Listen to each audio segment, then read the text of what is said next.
श्री गुरुभ्यो नमः ब्रह्मगुरुभ्यो नमः श्रीमदानन्दतीर्थभगवत्पादाचार्यगुरुभ्यो नमः श्री गुरुभ्यो नमः परमगुरुभ्यो नमः श्रीमदानन्दतीर्थभगवत्पादाचार्यगुरुभ्यो नमः। देवं नारायणं नत्वा सर्वदोषविवर्जितं देवं नारायणं नत्वा सर्वदोषविवर्जितं देवं नारायणं नत्वा सर्वदोषविवर्जितं परिपूर्णं गुरुंश्चान् गीतार्थं वक्ष्यामि लेशतः परिपूर्णं गुरुंश्चान् गीतार्थं वक्ष्यामि लेशतः परिपूर्णं गुरुंश्चान् गीतार्थं वक्ष्यामि लेशतः समस्तगुणसम्पूर्णं सर्वदोषविवर्जितं समस्तगुणसम्पूर्णं सर्वदोषविवर्जितं समस्तगुणसम्पूर्णं सर्वदोषविवर्जितं नारायणं नमस्कृत्य गीतातात्पर्यमुच्यते नारायणं नमस्कृत्य गीतातात्पर्यमुच्यते नारायणं नमस्कृत्य गीतातात्पर्यमुच्यते आपादमौलिपर्यन्तं गुरूणामकृतं स्मरेत् तेन विघ्नाः प्रणश्यन्ति सिद्ध्यन्ति च मनोरथाः आपादमौलिपर्यन्तं गुरूणामाकृतिं स्मरेत् तेन विघ्नाः प्रणश्यन्ति सिद्ध्यन्ति च मनोरथाः। తాత్పర్యంలో ఏం చెప్పారు? వెనుక శ్లోకానికి భగవంతుని పరంగా జీవుని పరంగా రెండు రకాలుగా అర్థం చేశారు. ఎక్కడెక్కడ ఏ రీతిగా దాన్ని సమన్వయం చేసుకోవాలి అనే విషయాన్ని చెప్పారు. శరీరిణ దేహిన అని వచ్చిన చోట జీవుని పరంగా అర్థం చేసుకోవాలి.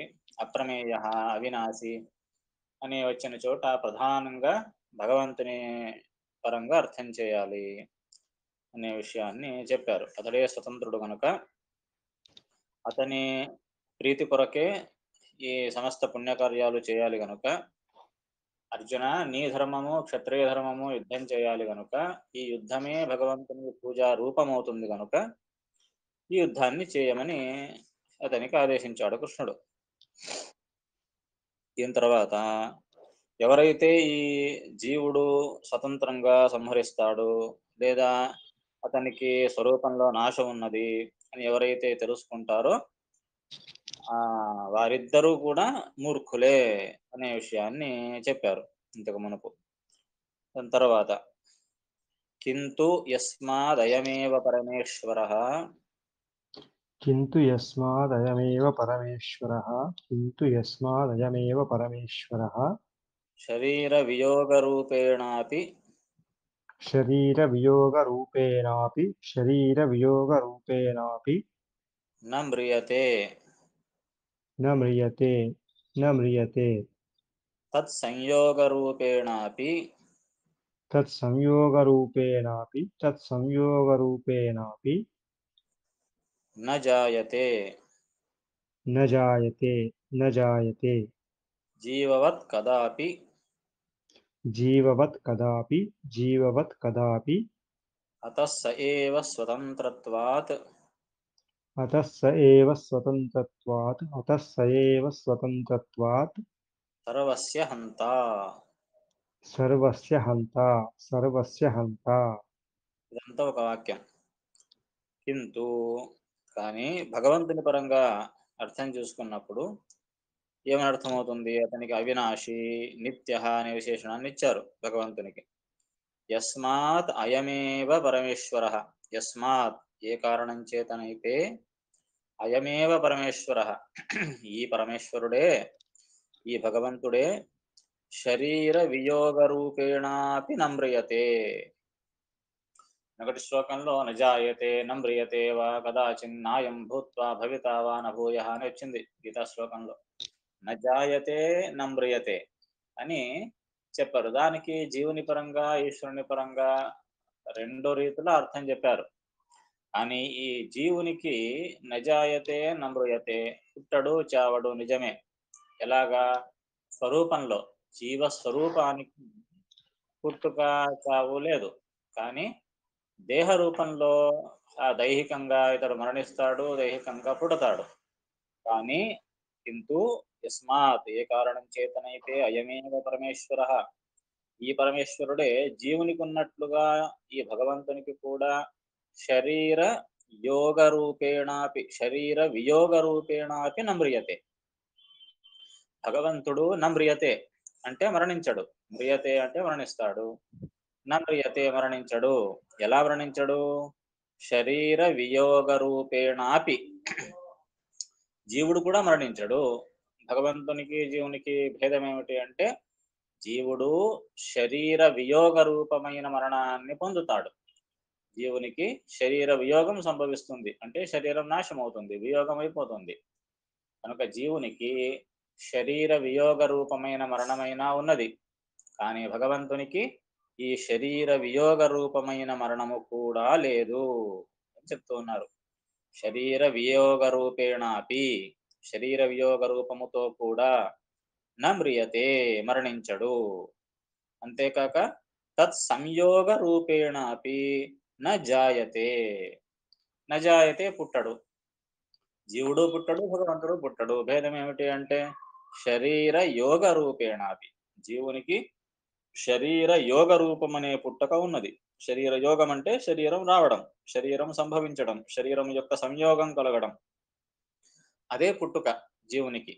కానీ భగవంతునికి ఈ శరీర యోగ రూపమైన పుట్టుక కూడా లేదు. శరీర యోగ రూపేణాపి న జాయతే జీవవత్ కదాపి. జీవవత్ అంటే జీవుని వలె, కదాపి ఎప్పటికి కూడా అతడు ఈ విధంగా ఆ శరీర వియోగము శరీర యోగము రెండింటినీ పొందడతడు జీవుని వలె. అతః స ఏవ స్వతంత్రత్వాత్ సర్వస్య హంత. అతః అందున ఆ కారణం వల్ల స ఏవ స్వతంత్రత్వాత్ అతడే ఆ పరమేశ్వరుడే స్వతంత్రుడు కావున సర్వస్య హంత సయేవ అన్నింటినీ చంపేవాడు అతడే. ఎందుకు అతనికి చావు లేదు, జీవులకు చావున్నది. ఎటువంటి చావు?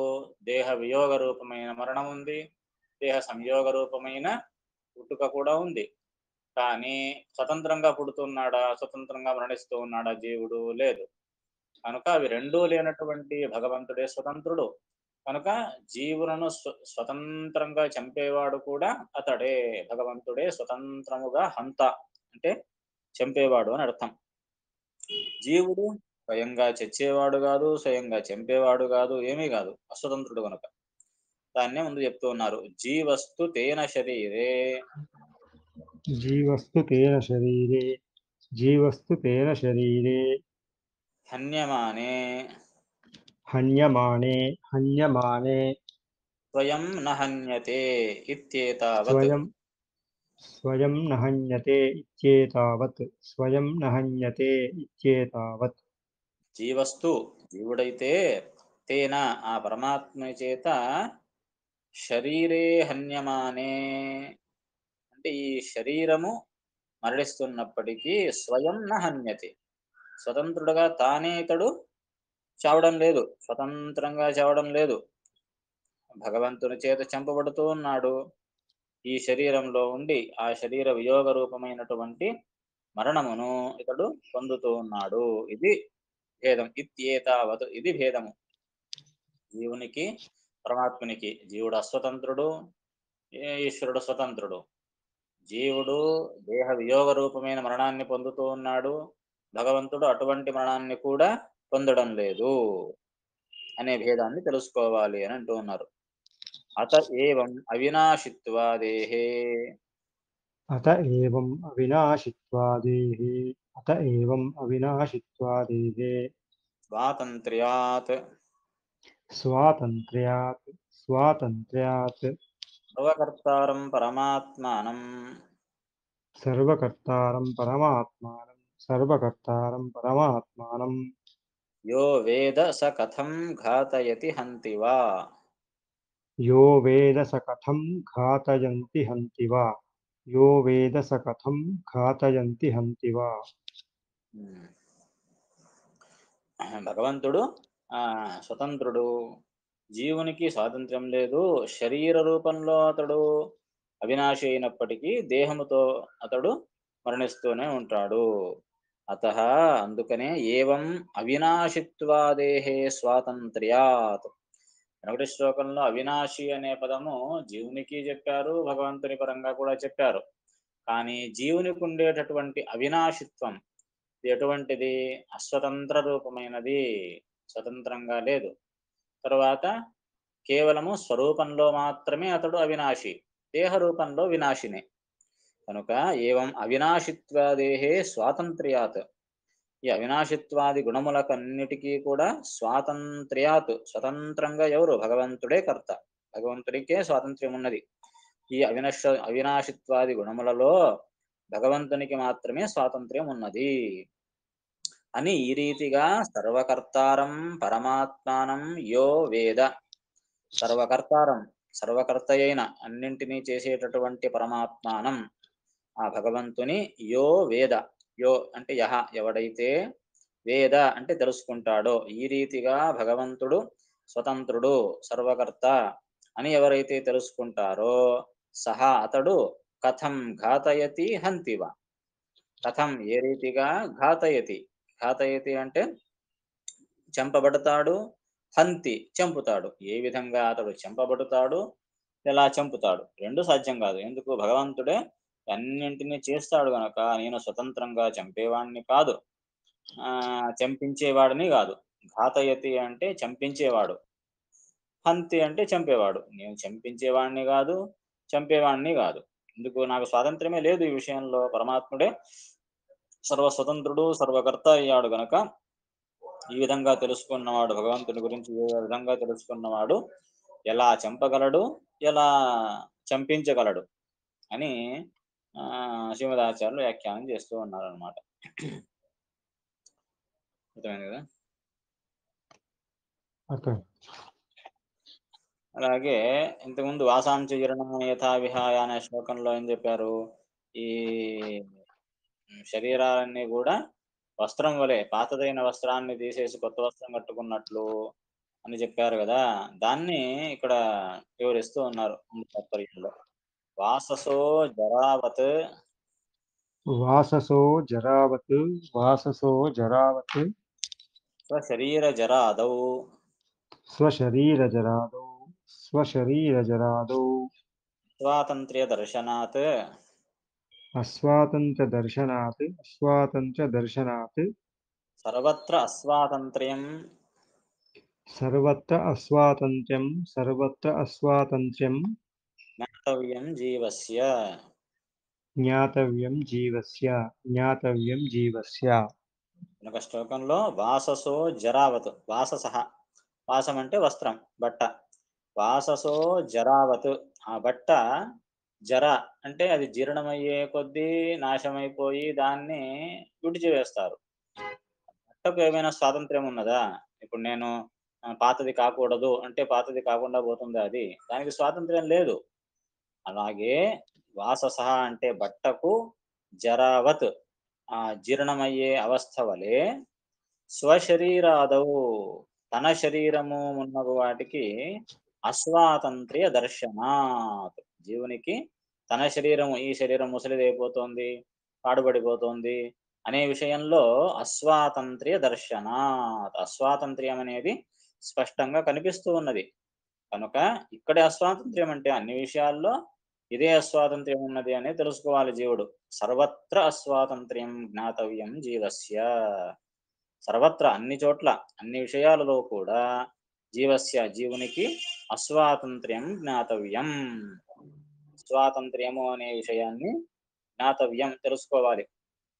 ఏ విధంగా ఈ దేహము చూస్తూ చూస్తూ ఉండగానే ఎలా ముసలిదైపోతుందో, జీర్ణమైపోతుందో తన ప్రమేయం లేకుండా, ఈ విషయంలో ఎలా జీవునికి అస్వాతంత్ర్యం ఉన్నదో అలాగే అన్ని విషయాల్లో కూడా జీవునికి అస్వాతంత్ర్యము అనే విషయాన్ని తెలుసుకోవాలి. కానీ భగవంతునికి మాత్రము ముందు చెప్తారు ఈశ్వరస్యతు, ఈశ్వరస్యతు, ఈశ్వరస్యతు, దేహస్యాపి ఛేదాదేరభావాత్, దేహస్యాపి భేదాదేరభావాత్, ఛేదాదేరభావాత్, దేహస్యాపి ఛేదాదేరభావాత్, దేహస్యాపి ఛేదాదేరభావాత్, స్వాతంత్ర్యం, స్వాతంత్ర్యం, స్వాతంత్ర్యం, ఈశ్వరునికైతే ఈశ్వరస్యతు, ఈశ్వరునికైతే దేహస్యాపి దేహమునకు కూడా ఛేదాదేహే అభావాత్, ఛేదాదులు అంటే ఛేద భేదాదులు, ఛేదించడము, కట్ చేయడము అని అర్థం. ఛేదం అంటే ఛేదనము, దాన్ని ఖండించడము మొదలైనటువంటివి అభావాత్ లేదు. అంటే భగవంతునికి చేయి ఖండింపబడింది, కాలు కాలి వేలు విరిగిపోయింది అని ఎప్పుడైనా చూసామా యుద్ధంలో? అటువంటిది లేనే లేదు. ఛేదాదేహే అభావాత్, ఛేదాదులు దేహమునకు కూడా, దేహస్యాపి దేహమునకు కూడా లేనందువల్ల స్వాతంత్ర్యం, భగవంతునికి స్వాతంత్ర్యం ఉన్నది. జీవునికి కూడా అచ్ఛేద్యోయం మదాహ్యోయం అని చెప్పారు. ఏమని? జీవుడు ఆ జీవుణ్ణి కూడా కాల్చలేరు, ఎండించలేరు, తడపలేరు అన్నీ చెప్పారు. అచ్ఛేద్యోయం అవికార్యోయం అని. భగవంతునికి జీవునికి మరి ఒకటే అయిపోయింది కదా ఈ ధర్మము అని అంటే అందుకే చెప్తున్నారు. భగవంతునికి దేహస్యాపి, దేహముతో కూడా ఛేదాదులు లేవు. దేహమునందు కూడా ఛేదాదులు లేవు. కానీ జీవునికి దేహాదుల పట్ల ఛేద భేదాదులు ఉన్నాయి గదా! దేహము ఛేదింపబడుతుంది, గాయపడుతుంది. ఇవన్నీ దేహములో ఉన్నాయి. స్వరూపంలో లేకున్నా దేహంలో ఈ అవలక్షణాలన్నీ ఉన్నాయి. కానీ భగవంతునికి దేహస్యాపి, దేహమునందు కూడా ఛేద భేదాదులు లేవు గనుక భగవంతుడే స్వతంత్రుడు. వెనక చెప్పారు ఓ మాట, నైనం చిందంతి శస్త్రాణి నైనం దహతి పావకః అని చెప్పారు శ్లోకంలో. అంటే ఏనం న దహంతి నా ఏనం చిందంతి శస్త్రాణి, ఇతనిని శస్త్రములేమి చేయలేవు, ఛేదింపలేవు, అగ్ని కాల్చలేదు అని జీవునికి భగవంతునికి ఇద్దరికీ చెప్పారు. కానీ జీవుని పక్షంలో కేవలము ఆ స్వరూప దేహానికి మాత్రమే ఈ గుణాలన్నీ వర్తిస్తాయి, దేహమునకు కాదు. కానీ భగవంతునికి దేహముతో కూడా, ఎందుకు అతనికి దేహము వేరే జీవం వేరే అని లేదు. దేహమే జ్ఞానానంది గుణపూర్ణమైనది కనుక అతనికి దేహముతో కూడా ఎటువంటి ఛేదాదులు లేవు. మరొక మాట ఏమంటే ఆ శ్లోకంలో చెప్పేటప్పుడు నయనం చిందంతి అన్నారు. చిందంతి అంటే అర్థమేమి? ఛేదించడం లేదు. ప్రెజెంట్ టెన్స్, వర్తమాన కాలంలో చెప్పారు ఆ మాటను. అలా ఎందుకు చెప్పారు వర్తమాన కాలంలో అంటే దానికి సమాధానం చెప్తున్నారు ఇక్కడ. నయనం చిందంతీతి నైనం ఛిందంతీతి నైనం ఛిందంతీతి ఛేదనాద్యభావః ఛేదనాద్యభావః ఛేదనాద్యభావః సాక్షాదేవ దర్శయితుం శక్యతే. సాక్షాదేవ దర్శయితుం శక్యతే సాక్షాదేవ దర్శయితుం శక్యతే స్వదేహస్య ఇతి స్వదేహస్య ఇతి వర్తమానాపదేశః. వర్తమానాపదేశः నైనం చిందంతి ఇతి, నైనం చిందంతి నైనం చిందంతి శస్త్రాణి అనే శ్లోకంలో నైనం చిందంతి ఇతి ఛేదనాద్యభావః. ఇక్కడ ఏం చెప్పారు? ఛేదనాద్యభావః, ఛేదనాదుల అభావము అంటే ఛేదనము ఉండదు, ఛేదింపబడడం ఉండదు అని చెబుతూ ఉన్నారు. అక్కడ వర్తమానాపదేశ, వర్తమానాపదేశం చేయబడింది అంటే వర్తమాన కాలాన్ని చెప్పబడింది. అపదేశం అంటే చెప్పబడడం, వర్తమాన కాలం అక్కడ చెప్పబడింది. ఎందుకు అలా చెప్పబడింది అంటే సాక్షాదేవ దర్శయితుం శక్యతే స్వదేహస్య ఇది. కృష్ణుడు చెబుతూ, అయ్యా నాకు ఛేదభేదాదులు లేనే లేవు. ఎందుకు? సాక్షాత్తుగా ఇక్కడే చూడు, ఇదే దేహము, ఈ దేహానికి ఛేదభేదాదులు లేవు అని స్పష్టంగా ప్రత్యక్షంగా అక్కడే చూడడానికి సాధ్యమవుతుంది కనుక సాక్షాదేవ దర్శయితుం శక్యతే స్వదేహస్య, స్వదేహస్య తన దేహానికి సాక్షాదేవ సాక్షాత్తుగా దర్శయితం చూపించడానికి శక్యతే సాధ్యమవుతుంది. అందుకే ఇక్కడ వర్తమానాపదేశం చేశారు. అంటే ఎప్పుడో కాదు, ఎక్కడ చూడాలయ్యా భగవంతునికి ఛేద భేదాదులు లేవు అని అంటే మనం అక్కడ చూస్తాము, భగవంతుని చూడం కదా అని అంటే కృష్ణుడు అంటూ ఉన్నాడు, నేను ఇప్పుడు వచ్చాను కదయ్యా, సాక్షాత్తుగా వచ్చాను కదా, ఇక్కడ అవతరించాను కదా, మీరు చూడండి నా దేహానికి ఛేద భేదాదులు ఏమైనా అవుతాయా, లేవు కదా అని ప్రత్యక్షంగా చూపించవచ్చు. ఇదే దేహానికి, భగవంతుని యొక్క దేహానికి చూపించవచ్చు అని చెప్పడానికి వర్తమాన అపదేశ, వర్తమాన కాలాన్ని ఇక్కడ చెప్పారు. మరి మనము భాగవతంలో మహాభారతంలో కొన్ని చోట్ల వింటాం కదా. ఇప్పుడు భీష్మాచార్యుల యొక్క ప్రసంగంలో భీష్మాచార్యులు తాము అంపశయ్య పైన ఉన్నప్పుడు కృష్ణుడు ఎప్పుడైతే వచ్చాడో అతన్ని స్తోత్రం చేస్తూ చెబుతాడు ఏమని, నా బాణాలతో ఆ కృష్ణుని యొక్క శరీరం ఛేదింపబడి రక్తమోడుతూ ఉంటే అప్పుడు కృష్ణుడు కోపంతో ఆ రథచక్రాన్ని చేత ధరించి నన్ను చంపడానికి రథం నుండి దుమికి వచ్చాడు కదా, ఆ రూపం ఇంకా నా కంట కనబడుతూ ఉన్నది అని భీష్మాచార్యులు కృష్ణుడిని స్తోత్రం చేస్తారు భాగవతంలో. ఎలాగైతే భీష్ముని యొక్క బాణాల వల్ల ఆ కృష్ణ పరమాత్మ యొక్క దేహానికి ఛేదాదులు కలిగాయి కదా అని సంశయం కలుగుతుంది. అందుకే ముందు వాక్యం చెప్తున్నారు. ఛేదాదికంతు ఛేదాదికంతు ఛేదాదికంతు ఈశ్వరః మోహాయ ఈశ్వరः మోహాయ ఈశ్వరः మోహాయ వృషైవ దర్శయతి. వృషైవ దర్శయతి వృషైవ దర్శయతి. ఛేదాదికంతు నిజమే, అక్కడ కనబడినటువంటి ఛేదాదికం, ఛేదము మొదలైనటువంటి అవలక్షణాలన్నీ ఈశ్వరః ఆ భగవంతుడు మోహాయ మోహము కొరకు మృషైవ దర్శయతి. మృష అంటే వ్యర్థము, వ్యర్థము అని అంటే ఉపయోగం లేకుండా దర్శయతి చూపిస్తాడు. అది వ్యర్థము అంటే అది మిథ్య, అది నిజమైనటువంటిది కాదు అని అర్థం. మృష అంటే భగవంతుడు చూపించినటువంటి ఈ ఛేదాధికములు మోహాయ అజ్ఞజనుల మోహం కొరకు, అసురజన మోహనం కొరకు ఇవన్నీ చేస్తాడే తప్పనిస్తే నిజంగా దేహానికి ఎటువంటి ఛేదభేదాలు లేవు. దానికి ఏమీ ఈ ప్రాకృతిక శరీరమే లేదన్నప్పుడు ఈ ఛేదభేదాలు ఎలా సంభవిస్తాయి? రక్తము మాంసం ఇవన్నీ ఉన్నాయి నిజంగా కానీ అవన్నీ జ్ఞానానందాత్మకమైనవి. ఈ ప్రాకృతికమైనటువంటి పంచభూతాలతో నిర్మించబడిన ఈ రక్తమే మాంసాదులు కావు భగవంతునివి, కేవలము జ్ఞానానందాత్మకమైనది. దానికి ఛేదభేదాదులు లేనప్పటికీ అసర్జన మోహనం కొరకు ఈ విధంగా చూపిస్తాడు. కృష్ణుడు దేహం వదిలిపెట్టి వెళ్ళాడు, కృష్ణుడు మరణించాడు అని లోకంలో అజ్ఞజనులు అనుకుంటారు. చివరకు ఆ జర అనే వ్యాధుని యొక్క బాణపు దెబ్బతిని కృష్ణుడు దేహాన్ని వదిలిపెట్టేశాడు అని చెబుతారు. అయ్యో ఇప్పుడు చాలా మంది అంటారు కదా, కృష్ణుడు చిచ్చిపోయాడు, చిచ్చిపోయేటప్పుడు ఏమేమో చెప్తున్నారు. ఇప్పుడు ఆ గుండెకాయ ఇక్కడే వదిలిపెట్టిపోయాడు పాపము, ఆ శరీరాన్ని దహించినారు, ఆ గుండె మాత్రం కాలేదు, ఆ గుండెను మాత్రం తీసి ఎక్కడో పెట్టాడు, ఇలా ఏమేమో నోటికి వచ్చినట్టు పాపం రాసేస్తుంటారు. ఆ కృష్ణుడికి మరణం ఎక్కడిది, అతని దేహ సంస్కారం ఏమిటి, అతని గుండె ఏమిటి, ఏమీ దానికి అర్థమే లేదు. నిజంగా భాగవతంలో చెప్పినట్లు కృష్ణుడు పరంధామకు వెళ్ళేటప్పుడు అటువంటి ఒక శరీరాన్ని నిర్మించి, అక్కడ డమ్మీ శరీరం, ఆ శరీరాన్ని వదిలి వెళ్ళాడు నిజమే, కానీ ఆ శరీరము భగవంతుని శరీరం కాదు.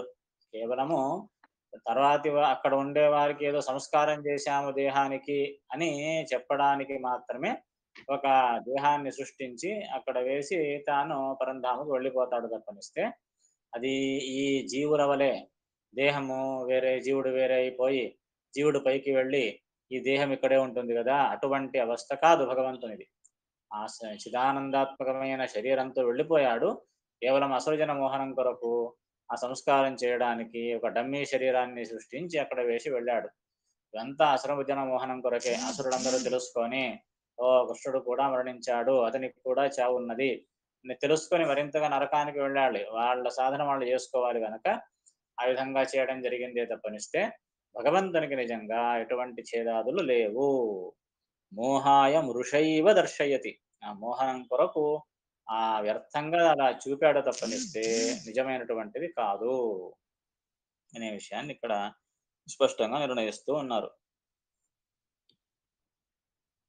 అర్థమైంది కదా? అర్థమైంది.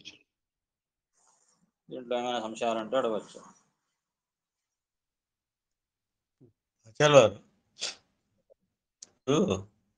ద్రౌపది మానరక్షణ అప్పుడు చీరలు ఇస్తాడు కదా, దానికి ఒక కథ ఉన్న, అది మరి ఉన్నదా లేదా అనే సంగతి నాకైతే ఒరిజినల్లో చీర చెంగు వెంటనే తీసి కట్టిందని ఏదో చెప్తారు.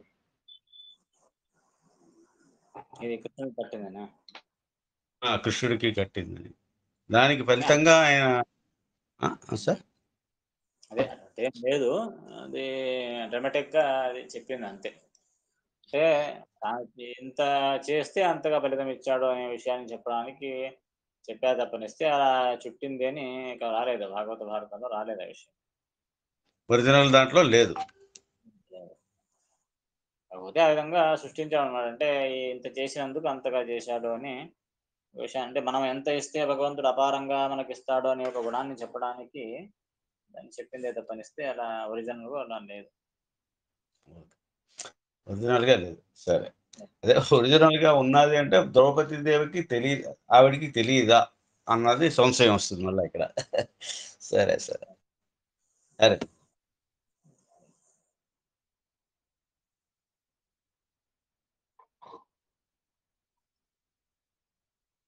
కుచేలుడికి కూడా ఇచ్చిన దానికి అంతకన్నా రెట్టింపు ఆయనకిచ్చినట్టుగా అలా అనుకోవాలి. అంతే కదా! ఇప్పుడు ఇది కుచ్చినట్టుడా? కుచేలుడు అదే సందీపుడు అంటారు కదా! ఆయన అటుకులు బయేస్తే ఆయనకి అంతకంతగా ఈ రెట్టింపుకు ఆయనకిచ్చాడు. అదే. అతని అంతవరకు అతడు చేసిన సాధన ఫలితంగా ఇవన్నీ. దాంట్లో సాధన అది ఉంది. సాధన ఉంది. ఆ! దాంట్లో కేవలం ఏం సాధన చేయకుండా ఊరికే అటుకులొక్కటిస్తే అంత ఇవ్వడు గదా! ఆ! అది. అటుకులెంత పెడతాము, ఇంకా మస్తు పెడతాము. కానీ మనకు రాదు గదా! దాని సాధన ఉన్నది అని అర్థం. అంత సాధన ఉండి చివరకు అదొక్కటి తక్కువ పడింది. అదొకటి ఇచ్చి తీసుకొని అంటే అంతవరకు ఏమి ఇవ్వలేదు ప్రత్యక్షంగా.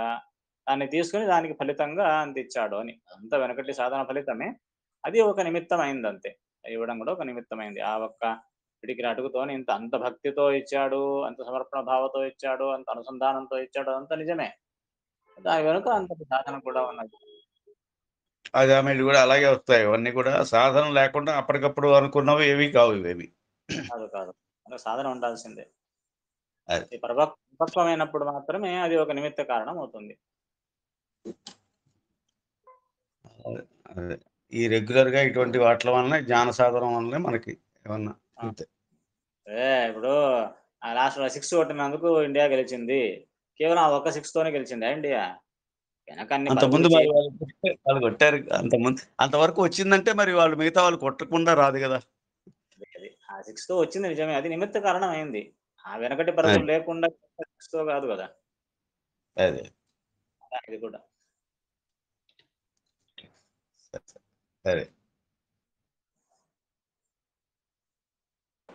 బావ ఇక్కడ మృష అని ఒక పదం చెప్పారు కదా ఇందాక. అంటే వృష అంటే అసు అసురజన మోహనార్థం అనేది సరిపోయింది. హ్మ్. వ్యర్థంగా చేశాడు అనేది పూర్తిగా అంటే అర్థం కావట్లేదు.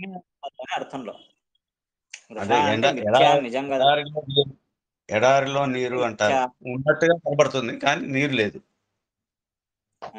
వృష అంటే మిథ్యా అని అర్థం. వృష అంటే మిథ్య. మిథ్య అంటే ఏమర్థం? లేదు అని అర్థం. లేనిది చూపించాడు. ఎందుకు? మోహాయ. మోహం కొరకు. అది పారమార్థికం నిజం గాదు అని అర్థం. వృష అంటే నిజము కాదు. మిథ్య అని అర్థం. అంటే అక్కడ వ్యర్థం అనే అర్థం తీసుకోండి. వ్యర్థం అని అర్థం కాదు. ఇది మిథ్య అని అర్థం తీసుకోవాలి. సరే. మృష ఎందుకు అర్థం నాకు మాటొచ్చింది అంటే భాగవతంలో మృషాశ్రుహు అని ఇది ఈ కృష్ణ పరమాత్ముడు ఆహ్, మృషా అశ్రుహు అంటే అక్కడ మృషాగా కన్నీళ్లు కురిపించాడు అని వస్తుంది. అక్కడ వ్యాఖ్యానం చేసేటప్పుడు మృష అంటే నిజంగా అర్థం ఏంటి? మిథ్య అని అర్థం. మరి అక్కడ మిథ్య అని అర్థం తీసుకుంటే అది మిథ్య కాదు గురువు నిజమే గదా! అంటే వ్యర్థముగా అంటే ప్రయోజనం లేదు. తనకు ప్రయోజనం లేదు. లేదా ఇక్కడ ఈ ఈ భగవద్ మంగళాచరణ శ్లోకంలో యత్ర త్రిసర్గో మృషా అవునా? జన్మాద్యస్య యతోన్వయదరతశ్చార్తేష విఘ్నస్వరాట్ తేనే బ్రహ్మహృదాయ ఆదికవయే ముఖ్యంతి యం సూరయః తేజో వారిమృదాం యథా వినిమయః యత్ర త్రిసర్గో మృషా అని వచ్చింది. అక్కడ మృషా శబ్దానికి నిజంగా డిక్షనరీలో అర్థం ఏంటి? మృష అంటే మిథ్య అని అర్థం. మరి ఆ శ్లోకంలో చూసుకుంటే ఏమర్థమవుతుంది? యత్ర త్రిసర్గో మృష అంటే ఎవరి విషయంలో భగవంతునికి ఈ త్రిసర్గ 3 రీతులైనటువంటి సృష్టి అనేది ఇది వృష అంటే మిథ్యా. వేరే వాళ్ళు అలాగే వ్యాఖ్యానం చేసేశారు. ఈ సృష్టి అంతా మిథ్యా అని వ్యాఖ్యానం చేశారు. అక్కడ శ్రీమదాచార్యులు నిర్ణయం చెప్తూ మృష అంటే అర్థం ఏమిటి అంటే వ్యర్థము అని అర్థం చెప్తారక్కడ. వ్యర్థం అంటే ఏమర్థము? భగవంతునికి వ్యర్థం ఇదంతా. మిథ్యా కాదు. చేసింది సత్యమే. మిథ్యా కాదు. సత్యభూతమైన ప్రపంచాన్ని సృష్టి చేశాడు. కానీ సృష్టి వల్ల అతనికేమైనా ప్రయోజనం ఉన్నదా? అంటే మృష అంటే వ్యర్థము, భగవంతునికి వ్యర్థం ఇది. అంటే భగవంతునికి ఎటువంటి ప్రయోజనం లేదు అని అర్థం. అతనికి ప్రయోజనం లేదు కానీ ఈ జీవులకు దానివల్ల ప్రయోజనం ఉన్నది. కనుక జీవుల ప్రయోజనం కొరకు తన ప్రయోజనం లేకున్నా సృష్టించాడు అని చెప్పడానికి అక్కడ మృష అంటే వ్యర్థము అని అర్థం చెప్తారు. అని ఇక్కడ ఆ అర్థాన్ని తీసుకుంటే సరిపోదు కనుక మృష అంటే మిథ్య అని అర్థం తీసుకుంటే సరిపోతుంది. ఇక్కడ ఇది మిథ్య అంటే లేదు, ఛేదాధికములు లేవు అని అర్థం. కానీ చూపించాడు కదా అంటే దర్శయతి, మోహం కొరకు చూపించాడు అని. సరిపోయింది. నమస్కారం.